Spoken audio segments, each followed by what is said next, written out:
நான் ரொம்ப ஆச்சரியப்பட்ட விஷயம் என்னன்னா, இவங்க பேத்தி பேர் வள்ளியம்மா. ஆமாங்க. கல்யாணமாகி ஒரு 10 வருஷம் இருக்குங்களா? இருக்கும். 10 வருஷம் ஆச்சு. ஆனால் அந்த பொண்ணுக்கு வந்து இன்னும் குழந்தை பிறக்கல. ஆமாங்க. ஆனால் இதே நம்ம பக்கம் பார்த்தீங்கன்னா குழந்தை பிறக்கலைன்னா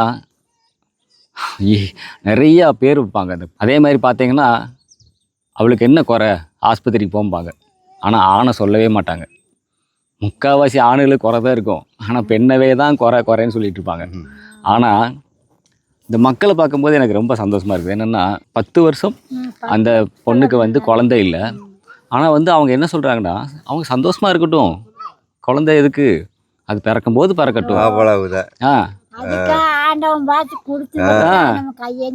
அவ்வளோதான். எனக்கே ரொம்ப ஆச்சரியமாக இருக்குது.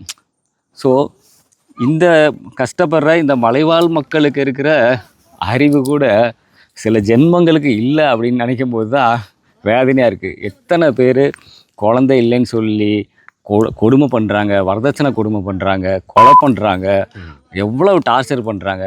அவங்களெல்லாம் ஒப்பிடும்போது நீங்களா எவ்வளவோ மேல், எவ்வளவோ மேல், சரிங்களா? எவ்வளவோ மேல். நீங்கள் இந்த குழந்தை இல்லை அப்படின்னு சொல்லி திட்டுறவங்க, குழந்தை இல்லைன்னு சொல்லி அந்த பொண்ணை கொடுமை பண்ணுறவங்க, குழந்தை இல்லைன்னு சொல்லி அந்த பொண்ணை ரொம்ப காயப்படுத்துகிறவங்க, அவங்க எல்லாம் தயவு செய்து இந்த மலைவாழ் மக்கள்கிட்ட வந்து அவங்களுடைய நான் வாயில சொல்ல விரும்பல, அவங்களோட வாங்கி குடிச்சாவது திருந்துங்க.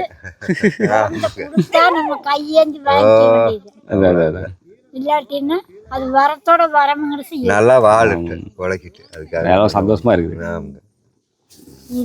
உங்க ஃப்ரெண்டு வந்துட்டாரு பின்னாடி.